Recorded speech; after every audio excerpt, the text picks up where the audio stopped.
Olha, 4 em cada 10 jovens entre 18 e 24 anos estão com excesso de peso. Entre eles, o número de obesos quase dobrou do ano passado para cá. A pesquisa também apontou falhas na alimentação e falta de atividade física entre os jovens. A vida inteira, a Luísa se intitulou como uma gordinha bem resolvida e de bem com o espelho. Chegou a emagrecer numa época, mas durante a pandemia recuperou os quilos que tinha perdido. Eu acredito que o tempo ocioso, em casa, toa, né? Aquela pandemia que não podia sair de casa. E eu, minha filha, tá achando que eu tava na Disney, me acabando de comer. Aos 19 anos, além de maquiadora, ela é modelo plus size. Trabalha para lojas que vendem roupas para corpos como o dela. Mas apesar de o sobrepeso não ser um problema para a vida pessoal nem profissional, ela vem tentando emagrecer em busca de mais saúde. Eu acordo 6 horas da manhã, 3 vezes na semana, eu vou pro fit dance. Eu me apaixonei pela rotina de me cuidar. E aí, em relação a isso, eu acho que as coisas se alinham. Eu vou focar na minha saúde, para o meu trabalho, para mim mesma e, consequentemente, perder quilo. Uma recente pesquisa nacional divulgou que 40% dos jovens entrevistados que têm entre 18 e 24 anos estão acima do peso. Nessa mesma faixa etária, o percentual de obesos aumentou de 9% para 17% no primeiro trimestre desse ano, em comparação com o mesmo período do ano passado. Muitos também relataram ter ansiedade, depressão e episódios de consumo abusivo de álcool. A pesquisa ainda mostra que os jovens lideram outros rankings nada saudáveis. Eles são os que menos consomem frutas, legumes e verduras. São os que mais consomem refrigerantes e sucos artificiais, por exemplo. Além disso, só uma pequena porcentagem deles se exercita regularmente. Outro ponto da pesquisa alerta sobre o uso de celulares, tablets ou televisão. A cada 100 jovens, 76 usam esses dispositivos por 3 horas ou mais por dia. Para essa médica, todos esses fatores estão ligados. E o perigo da obesidade são as outras doenças que podem vir junto.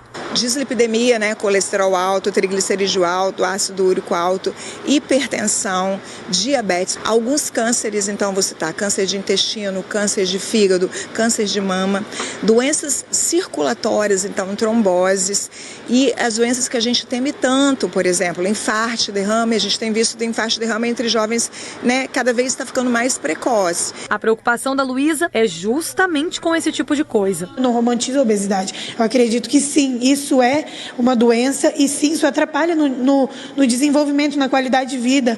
Aí você vai correr, seu pique acaba rápido, por conta do sobrepeso. De acordo com a especialista, para que esses dados melhorem, é preciso alinhar uma série de fatores. Como é uma doença multifatorial, né, nós vamos ter que fazer várias intervenções. Então, a número 1 é mudar o cenário alimentar, mas a família precisa participar. Então, se você tem um jovem obeso na sua casa, talvez você tenha que mudar o hábito alimentar de toda a família, porque a criança precisa ser assistida e precisa ser vista, e o jovem também. A pesquisa Covitel 2023 foi feita com 9 mil pessoas no país. É um estudo dos fatores de risco para doenças crônicas. O levantamento ainda apontou que apenas 31% dos brasileiros praticam pelo menos 150 minutos de atividade física por semana, que é o indicado. E os homens são mais ativos do que as mulheres.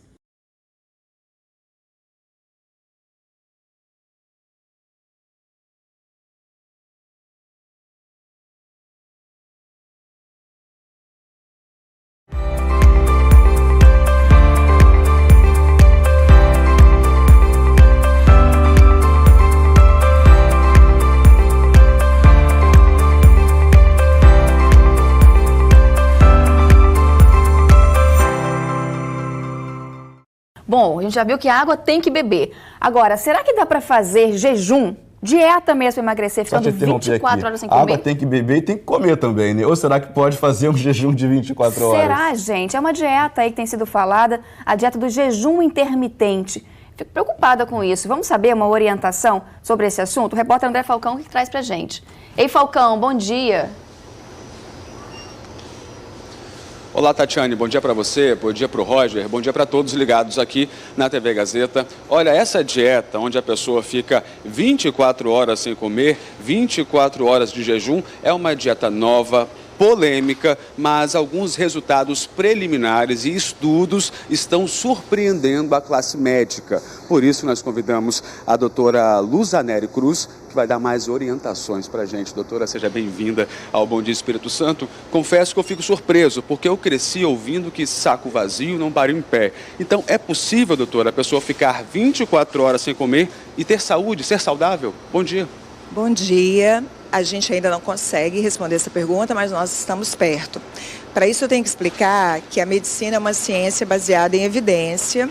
Então a gente tem que estudar uma determinada variável, no caso o jejum, estudar esses pacientes, submeter o jejum, fazer um estudo e criar uma evidência. Mas a evidência ela tem força. Algumas evidências são melhores do que as outras. Por exemplo, um grupo que foi estudado 10 mil pessoas por 10 anos é diferente de estudar 20 pessoas por 8 semanas. Então o jejum, os estudos são muito pequenos e muito curtos. É uma dieta nova? É uma dieta recente, os estudos são extremamente recentes, mas, para nossa surpresa, esse pequeno grupo, volto a dizer, que foi estudado de maneira correta por um período curto, tem demonstrado que melhora a pressão, melhora os níveis de colesterol, triglicerídeo. Então, em alguns estudos foram aplicados até para pessoas magras e melhora também o peso. Agora, doutora, quando você fala da pessoa ficar 24 horas sem comer, vai de encontro a muitas coisas que os médicos já vinham falando durante muitos anos, que é aconselhável comer de 3 em 3 horas, de 2 em 2 horas. É aconselhável fazer essa dieta, na sua opinião? Então, daí é surpresa. Na verdade, o jejum é o seguinte, nos dias de jejum você pode fazer uma ingestão até de 500 calorias. Algumas pessoas fazem o jejum absoluto, mas isso não é uma necessidade. Pode tomar água, se hidratar e você vai alternar os dias. Então, um dos protocolos é você ficar um dia de jejum, um dia comer. Tem um outro protocolo que dos 7 dias da semana, 5 você come, 2 você fica de jejum. E tem um terceiro protocolo que você fica de jejum nas extremidades do dia. Então, come entre 11 da manhã e 7 até 7 da noite. Depois faz jejum. O problema é o seguinte, a gente precisa de ser orientado, porque passar fome sozinho não funciona. Muito pelo contrário, pode trazer malefício. Então a pessoa precisa de uma orientação muito correta se ela fizer a opção de jejum. Imagino que quem esteja acompanhando a entrevista agora passa até pela cabeça que é mais uma dieta daqueles projetos de verão, né? Já que estamos no inverno. Não pode confiar, doutora? Então, é uma dieta, volto a dizer, a qualidade do dado é muito nova, muito pequena, mas é uma dieta estudada, né? Então a gente está falando de alguma coisa que tem um cunho científico e tem mostrado resultado. Não é para todo mundo, né? Eu não aconselharia um idoso a fazer, uma pessoa com uma doença, câncer, diabetes a fazer, mas para um adulto saudável, sim. Por que a gente está discutindo isso nessas dietas? Porque nós temos uma população que está muito obesa. Se a pessoa provavelmente comesse direito e fizesse exercício físico, não precisaria fazer jejum intermitente, né? Doutora, vamos para o estúdio? Roger Santana tem perguntas por lá. Roger. Olha, Falcão, uma pessoa que fica muito tempo sem comer, numa dieta como essa, por exemplo, ela pode trabalhar normalmente, ela pode dirigir, por exemplo, não é arriscado você fazer alguma atividade totalmente em jejum por muitas horas? Pode dar um apagão, doutora, na pessoa? Então, os estudos não mostraram isso. Até porque a gente tem um aporte calórico, né? Você faz uma dieta de 500 calorias nesse dia. Mas eu não aconselharia uma pessoa com doença neurológica a fazer, por exemplo, tomando drogas, né, de controle, medicações controladas a fazer. Acho que é um risco, né? Volto a dizer que não foram observados nesses estudos. Não quer dizer que esse risco não exista. O assunto é novo, é polêmico e a Tatiane Braga tem mais perguntas no estúdio. Tatiane. Falcão, a pergunta do Jamiro não é nem sobre a dieta intermitente, não. Ele quer saber de forma geral. Qual a quantidade diária de proteína e de calorias a gente deve ingerir por dia? Doutora. Então, existem umas dietas melhores do que as outras, né? Com a distribuição de calorias, quantidade de proteína, quantidade de carboidrato. Isso é tão individual, mas assim, uma dieta é melhor do que a outra. Por exemplo, a dieta do Mediterrâneo, né, daqueles países ali em volta do mar Mediterrâneo, eles comem muito bem. Posso dizer o que eles comem? Eles não comem muita carne vermelha, eles comem muita carne branca, frutos do mar, castanhas, não ingerem essas bebidas que a gente tem, né, refrigerantes, a quantidade de açúcar é menor. Parece que essa é uma dieta que quando você aplica para uma população, então dessa maneira a gente sabe que tem uma população inteira que faz esse tipo de dieta, eles vivem melhor, né? Eles têm menos doença cardiovascular, o índice de obesidade muito pequeno nessa região. Doutora, já tomou café? Não tomei não, eu estou de jejum. Estamos numa padaria, doutora. Para quem não está de jejum, o que você aconselha? Tomar de café da manhã, por exemplo, para a gente finalizar. Então, eu acho que a gente precisa começar a comer proteína, né? Mesmo no café da manhã. Então, quem gosta, um ovinho mexido, pode usar um carboidrato também, por exemplo, um pão, né, integral, um suco, uma fruta, que aí a gente traria fibra para dentro também da dieta. 24 horas de jejum? Então, eu não tenho experiência. Agora, os meus pacientes que foram orientados... A senhora, estou falando. Voltar de jejum? Eu não faria. Para mim, não se aplicaria, né? Eu faria o apagão. Doutora, muito obrigado pelas orientações. Como é segunda-feira, bom dia e boa semana para a senhora. Tatiane Braga, Roger, volto com vocês no estúdio. É bom sempre reforçar que não tem milagre, né? Acho que a reeducação alimentar também é um grande caminho para perder peso. Boa semana para todos. Olha, Falcão, certamente o nosso humor seria muito afetado se ficasse muito tempo sem comer. Pelo menos se eu ficar muito tempo sem comer, eu fico de mau humor. Eu também fico mal-humorada. Olha, Falcão, obrigado mais uma vez. Bom dia, viu?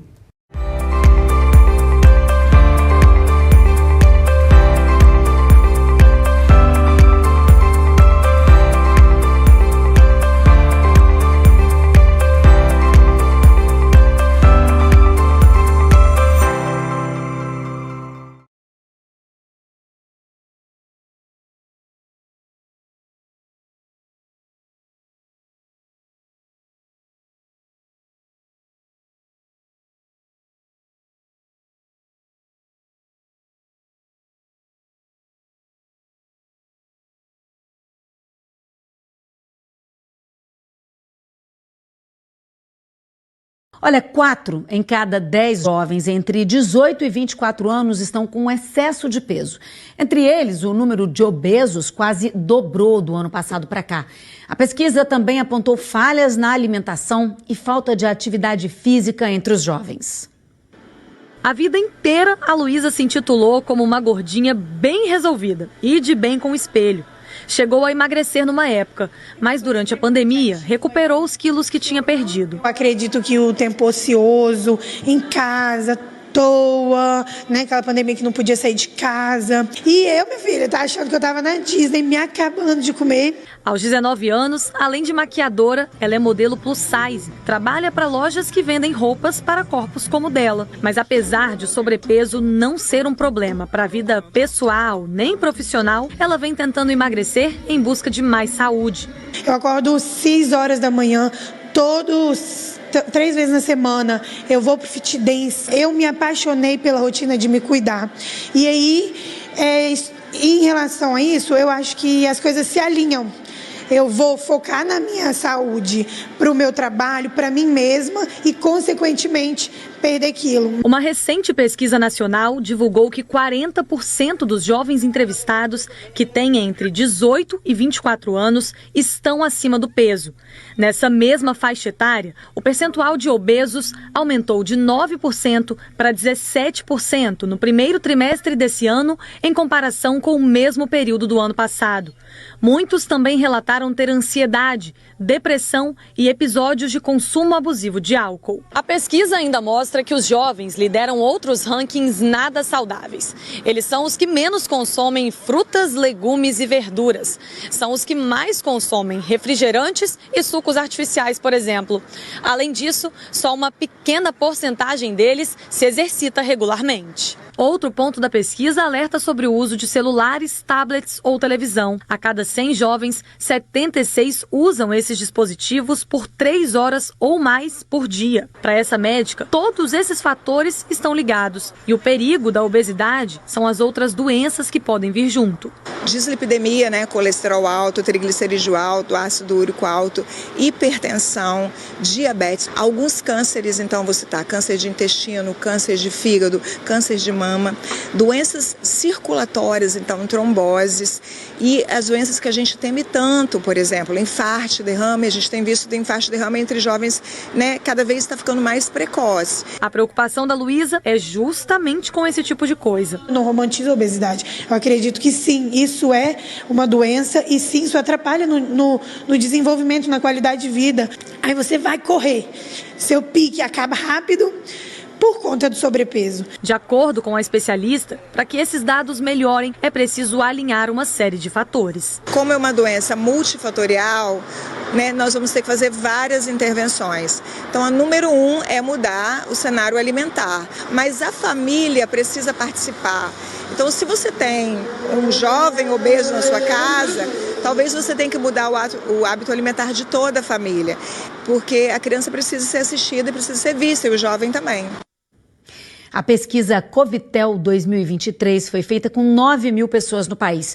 É um estudo dos fatores de risco para doenças crônicas.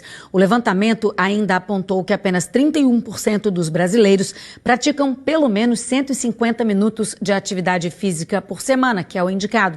E os homens são mais ativos do que as mulheres.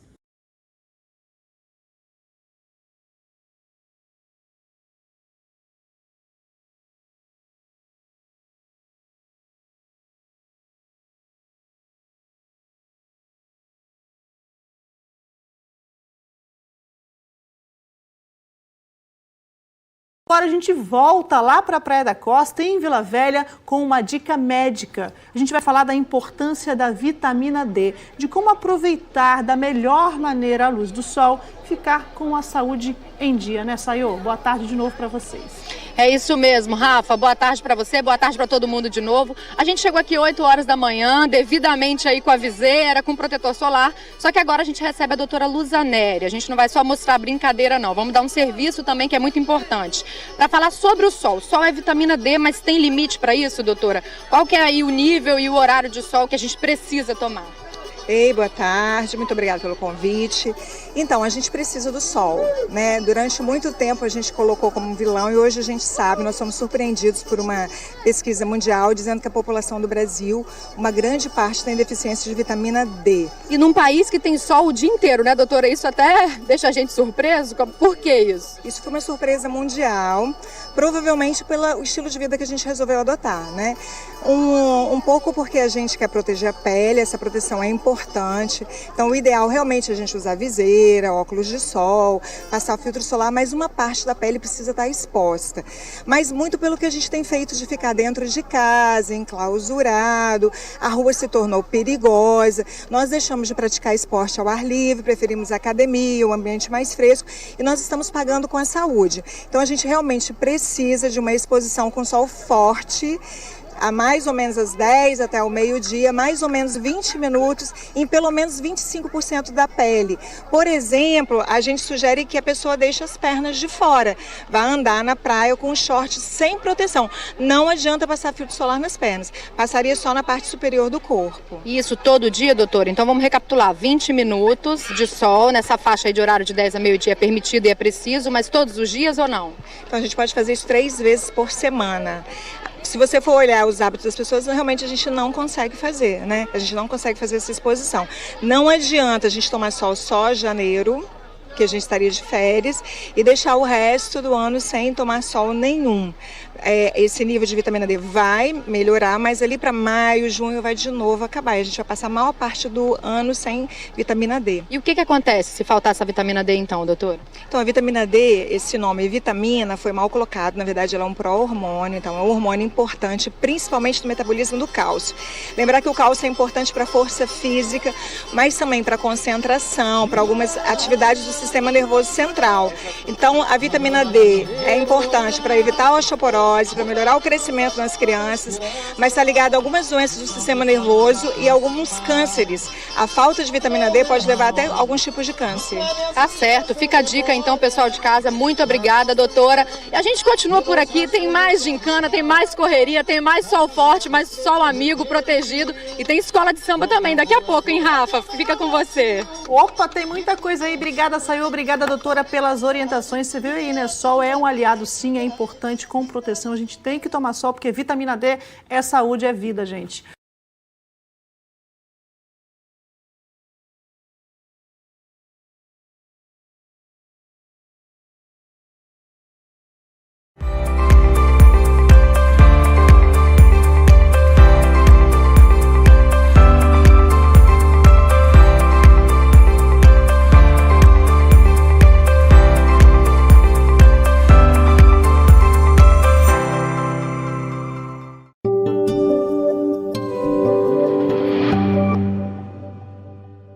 Estamos no programa Médicos em 3D, um espaço para a gente tirar algumas dúvidas, fazer um debate e, por último, te dar algumas dicas. Nosso tema de hoje é lipedema. Pensa num tema novo, é novo inclusive na comunidade médica. E para falar comigo está aqui a cirurgiã plástica Patrícia Lira Frasson. Pensa na pessoa que sabe do assunto. Tudo bem, Patrícia? Ei, Luza, tudo bem. Obrigada pelo convite. Então, o nosso tema, né, Patrícia? Exato. É um tema que a gente divide. E aí eu queria que você começasse do básico. Fala pra mim, como se eu fosse uma paciente sua, o que é lipedema, o que pode trazer de consequência. Explica pra mim. O lipedema, como você falou, é um tema novo, embora a doença já tenha sido descoberta lá em 1949, mas não foi um tema amplamente tratado. Ficou lá reclusa. E agora está em alta. Por quê? São aquelas pacientes que passaram a vida toda lutando contra a perda de peso, mas que não tinham resultado. Ficou muito claro isso, principalmente nos pacientes submetidos à bariátrica, que foram lá, emagreceram, mas mantiveram principalmente os membros superiores, as coxas, os culotes e as pernas ainda muito grandes. O porquê disso? Então, não teve jeito, né? As pesquisas avançaram e mostrou que, na verdade, não é um acúmulo de gordura comum. Trata-se de uma doença inflamatória. Aquela gordura depositada ali, ela tem um diferencial. A síndrome da gordura dolorosa, né? É uma gordura diferente. Então, ela não vai responder a uma dieta restritiva. Ela é capaz de responder uma dieta inflamatória e um tratamento clínico. É interessante essa gordura, né, Patrícia? Porque ela não faz só um peso, né? Só questão mecânica. Ela é uma gordura que está ativa, né? Está fazendo um processo inflamatório com outros componentes inflamatórios juntos, normalmente, né? Isso acaba culminando, não é só o aspecto visual. A paciente, ela passa a apresentar sintomas por conta disso. Então, é aquela paciente que tem aquela queixa da perna estar sempre pesada, de estar sempre inchada, dói ao toque, vive cheio de roxos, porque ela está inflamada. E, no geral, isso está associado ao tipo de alimentação que a paciente tem. A gente sabe que tem toda uma parte hormonal também, uma parte hereditária que influencia na doença, mas a parte alimentar é de suma importância o controle adequado. É interessante isso, né? Porque as pacientes falam pra gente assim, por exemplo, tem coisa que inflama uma paciente e não inflama outra, não é isso? Exato. E tem uma coisa, a mesma coisa, que num dia inflama aquela paciente e às vezes com a quantidade menor não inflamaria, né? É muito interessante essa questão. Aquela paciente que fala que ela ganha 2 quilos de um dia pro outro. De um dia pro outro. Uhum. E é verdade, na verdade, não é o quanto ela comeu, mas o que ela comeu que levou a um processo inflamatório. Ela passa a reter líquido, né? Muito diferente, né, Patrícia? Total. E, Patrícia, em relação à cirurgia, quando a gente fala em lipedema, a gente atrelou muito à cirurgia, mas não é bem assim, né? Quais são as indicações cirúrgicas? Já que você falou que tem um tratamento clínico, né? E realmente tem um tratamento clínico antes, não é isso? Isso. O ideal é o paciente, na verdade, se submeter ao tratamento clínico com equipe multidisciplinar. A parte cirúrgica é o fim do tratamento. É aquela paciente que se submeteu ao tratamento clínico e não houve uma resposta, não houve uma melhora. Então, nesse caso, está indicado a cirurgia, que é uma lipoaspiração associada a alguma tecnologia para poder diminuir o sangramento. E o objetivo não é estético, o objetivo é funcional, é a gente retirar a maior quantidade possível de gordura doente para trazer um conforto para o paciente, aliviar os sintomas que ela tem. Claro que tem todo um cuidado com a parte linfática, não é uma lipo convencional como a gente faz habitualmente, e é uma lipo que tem um componente maior, justamente por conta da inflamação, ela pode sangrar mais, então a gente associa a tecnologia por conta disso. A parte estética não é o objetivo final, eu falo que é um plus, é um bônus, mas não é o objetivo final. Você sabe, Patrícia, que eu tenho uma paciente no consultório que trouxe uma história muito interessante para mim. Ela disse que a mãe te ouviu falando e a mãe falou, olha, falou para a filha, você tem lipedema. E a mãe pediu desculpas para a filha, porque sempre considerou que a filha não emagrecia porque era preguiçosa, porque não estava muito objetivada. E a gente vê, ok, nessa casa dessa minha paciente, ela realmente tinha que perder peso. Mas a gente vê que, às vezes, existem pessoas magras, né? Tem até uma história que uma outra paciente me trouxe de uma senhora que teve câncer e ficou consumida pelo câncer, mas a gordura não saiu do local, né? Então, realmente existe uma gordura que está mais relacionada à dieta, né? Que poderia perder com dieta, e uma que é cirúrgica mesmo. Isso. Mas mesmo nos casos leves, a gente indica cirurgia ou a gente só indicaria nos casos moderados a graves? Existem isso, né? Casos leves, moderados e graves. Caracteriza para mim qual que você indicaria? Se você trata na fase inicial, você tende a ter uma resposta muito melhor. Uhum. Eu tenho pacientes que se submeteram ao tratamento clínico e houve alívio dos sintomas. As dores, os roxos, né, as equimoses que ficam na perna, o toque que era doloroso e melhorou, mas sempre tem aquela preocupação daquele tecido haver um aumento. Então, se você opta por uma cirurgia na fase inicial, você já está retirando uma quantidade de tecido que tende a não evoluir. Então, o objetivo é você controlar a doença principalmente nas fases iniciais. Uhum. Esse é o objetivo. Uhum. E nas fases mais avançadas, a gente faria mais a questão do alívio mesmo, né, dos sintomas. Exato. Tem pacientes, como o volume costuma ser muito grande, uma cirurgia só não é suficiente, porque o volume acumulado nos membros ele é muito alto. Então, são pacientes que tendem a ter 2, 3, 4 tempos cirúrgicos. Uhum. Se você começa a tratar na fase inicial, uma cirurgia pode ser suficiente para você ter o controle da doença e manter só com o tratamento clínico. No próximo bloco, a gente vai falar da técnica cirúrgica em si e como que é o pós-operatório dessas pacientes. Espero você no próximo bloco.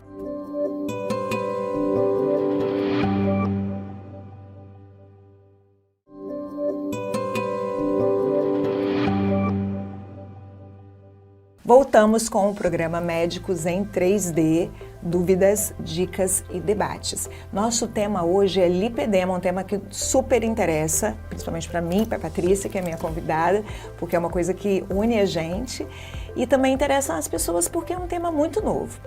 Patrícia, deixa eu começar contando uma história para você. Tem uma paciente minha que foi num cirurgião plástico, essa paciente se viu, às vezes se diagnosticou com lipedema. Isso é super interessante, vou abrir um parênteses, porque quando a gente foi naquele curso, eu vi alguns casos leves de lipedema, né, moderados, porque eu estou acostumada a ver os casos graves no consultório. E aí eu fui falando, minha prima tem isso, minha irmã tem isso, então às vezes a gente vai se diagnosticando também. E essa minha paciente fez isso e foi um cirurgião plástico muito conhecido e muito competente. E foi com o esposo. E ela foi percebendo durante a conversa que não era aquilo, que o cirurgião plástico não sabia o que era lipedema e não sabia dominar a técnica, então ela vai procurar um outro profissional. Então, não é todo mundo que opera lipedema, não é isso? Não, não é. É uma lipoaspiração ou é uma coisa totalmente diferente ou é mais ou menos? A gente usa uma parte da técnica da lipoaspiração para o tratamento da doença. Não é uma lipoaspiração convencional, como eu falei anteriormente. Então, assim, você tem que estudar, você não pode fazer o cruzamento das cânulas como a gente faz na lipo convencional. Tem a parte linfática envolvida. Então, assim, o cirurgião que se dispõe a tratar, ele tem que estudar, ele tem que ir atrás, a técnica não é a mesma. Se faz necessária modificação da técnica para não causar um prejuízo para o paciente, porque uma técnica de forma inadequada pode levar o paciente a uma nova doença, que é o linfedema. Então, a lipoaspiração das pernas não pode ser considerada uma lipoaspiração comum, não deve ser tratado igual a gente faz em abdômen. Tem todo um diferencial para os pacientes de lipedema. É interessante o que você falou, porque na mesma paciente a gente pode ter lipedema, né, linfedema e insuficiência vascular. Isso. E aí tem que separar o que trataria primeiro, então, nesse caso. Insuficiência vascular que eu estou falando são varizes, não é isso? Exato. Por isso que é de suma importância o paciente de lipedema ele ser acompanhado por uma equipe multidisciplinar. Então, é necessário que a equipe esteja interagindo com relação àquele paciente. Então, ele deve ser acompanhado por um angiologista, que vai me falar se ele tem algum refluxo, se ele tem algum componente vascular que impeça a cirurgia de lipoaspiração, que pode acabar complicando com o linfedema. Piorando tudo. Piorando tudo. Então, ele tem que ser acompanhado pelo endócrino, ele vai ser acompanhado pelo nutricionista, pelo ginecologista, pelo fisioterapeuta, que é de suma importância, principalmente no pré e no pós-operatório. Então, como eu falei, é um tratamento multidisciplinar, porque se você não entender a doença como um todo, você pode acabar causando um malefício para aquele paciente. E esse tempo cirúrgico é grande, Patrícia? Porque os pacientes falam para mim assim, olha, a cirurgia foi enorme e a gente não está acostumado com isso. É um tempo maior, não é? É porque eu acabo optando por... Eu associo na lipoaspiração o laser one step. Então, praticamente triplica o meu tempo cirúrgico de uma lipoaspiração convencional. A gente vem com laser para soltar a gordura, porque o paciente inflamado ele acaba sangrando um pouco mais, então o objetivo do laser é reduzir esse sangramento, causar menos dor, porque vai ter uma reação inflamatória no pós-operatório menor. E também pode agregar uma retração de pele maior, mas o laser é de suma importância para me permitir retirar o volume que a gente retira. Então a gente retira no paciente aí 3, 4 litros, 6 litros de coxa de um paciente. É claro que essa retirada do volume está relacionada às condições clínicas do paciente. Não dá para a gente sair retirando tudo de uma vez. A gente tem um limite de segurança para esse paciente, como qualquer lipoaspiração. Isso aí respeita as normas de uma lipoaspiração convencional. Só que o volume de gordura é tão grande que pode ser necessário a gente fazer em etapas a cirurgia, 2, 3, 4 tempos de etapas para poder tratar o paciente de forma adequada. E assim, quando você fala em 5 litros, né, a gente tirou 4 litros e a gente bota em proporção, vamos supor, um paciente magro de 60 quilos, né? Você está tirando aí, é porque também entra líquido, né? Sim. Mas uma parte importante do peso corporal, mexe aí com 3, 4% do peso corporal. Então isso aí tem um impacto no pós-operatório, né? Exato, o CFM nos orienta a tirar de 5% até 8% é o máximo que você pode retirar. Essa variação vai depender da condição clínica do paciente, então um pré-operatório bem feito é de suma importância. E outra coisa, mesmo com tudo certinho, se no intraoperatório o paciente passa a sangrar mais, você acaba retirando menos, você não vai colocar o paciente em risco. E uma paciente me relatou, foi sua paciente também, que a cânula entope de vez em quando, né, de tão dura que essa gordura é, né? Então eu imagino que tem que quebrar essa gordura para depois aspirar. E como é que é em relação à pele que sobra, né? Você trabalha nisso? Faz um lift junto? Ou só o laser já ajuda? Quando que você separa? O que faz, o que não faz? O lift que eu falo é puxar um pouquinho a pele, não é isso? Isso. Para diminuir um pouco, porque essa pele tende a sobrar, especialmente das pacientes que estão um pouco fora do peso, né? E dependendo do grau de flacidez que a paciente se encontra, Apresenta, porque também a gente vai ver que é muito comum no paciente, no lipedema, o paciente ter uma certa flacidez, tem muita celulite, muitas vezes acaba o paciente procurando o médico por conta da celulite e lá é diagnosticado como lipedema. E então a sobra de pele a gente acaba tratando nos casos mais avançados. Nos casos borderlines, a gente ainda tenta dar uma chance para o laser ou para a radiofrequência, que é uma outra tecnologia que pode ser associada, para ver se o paciente consegue uma retração adequada de pele. E Patrícia, como é que seria esse pós-operatório? Entra um outro profissional? Você acha que tem que ter um fisioterapeuta que saiba também sobre lipedema? Dá um conselho pra gente. Não, com certeza. O pós-operatório já começa na sala. Na verdade, o pós a gente tem que começar no pré, né? Pelo menos um tratamento prévio à cirurgia. No dia da cirurgia, o fisioterapeuta vai à sala, coloca um taping, ajuda a colocar a cinta e a drenagem já começa no dia seguinte. Não é uma drenagem convencional. Lembrando que os pacientes têm uma sensibilidade aumentada. A gente usa o tape linfático, não o tape compressivo. Então, a gente precisa ter um profissional habilitado ao tratamento do paciente de lipedema, sim. E assim, quando você fala, né, quando a gente fala, parece que tem uma complexidade maior, mas os resultados são bons? São bem animadores. São bem animadores. É bem gratificante o paciente retornar todo feliz que a perna tá fina, a sensação dos pacientes que estão operados há mais tempo é de um alívio dos sintomas com aquela redução, principalmente do peso que tinha nas pernas. Tem paciente que fala que tem aquela sensação que tem 70 quilos em cada perna e volta no pós-operatório falando desse alívio, de estar com a mobilidade melhor, principalmente os pacientes que têm uma concentração muito grande em coxa, em joelho, onde um joelho estava tocando no outro, atrapalhando o caminhar. Então, é muito gratificante e o que a gente está observando é uma satisfação muito grande dos pacientes. E nossa também, com certeza. Patrícia, todo mundo que vem aqui a gente pede para deixar uma dica. Eu vou pedir para você deixar a sua. Não é comum você perder peso e manter os braços e as coxas ou o culote grande. Tem alguma coisa de errado. Sentir dor nas pernas, a sensação de peso, tudo fica roxo, isso não é normal. Procure um médico habilitado e investigue, porque isso pode ser lipedema. Se você tratar na fase inicial, você vai ter uma chance de ter sucesso no seu tratamento, evitando progressão para as fases piores, né? Para os tipos piores, cheio de celulite, com um acúmulo de edema, de dor nessas pernas, evolução com celulite. Então, quanto antes você instituir o tratamento, melhor para você. Patrícia, obrigada por estar aqui com esse tema ótimo, né? Assim, não sei, eu acho que você vive isso também. Os endocrinologistas me ligam às vezes para saber, porque não estão sabendo, querem saber, porque realmente é um tema muito novo. Obrigada. Obrigada. Quem sabe na próxima vez a gente chama outras pessoas da nossa equipe, né? Que a gente tem trabalhado juntas. Esse foi o programa Médicos em 3D, Dúvidas, Dicas e Debates. Estes e outros conteúdos você encontra no YouTube da TV Ambiental, a TV que te reconecta.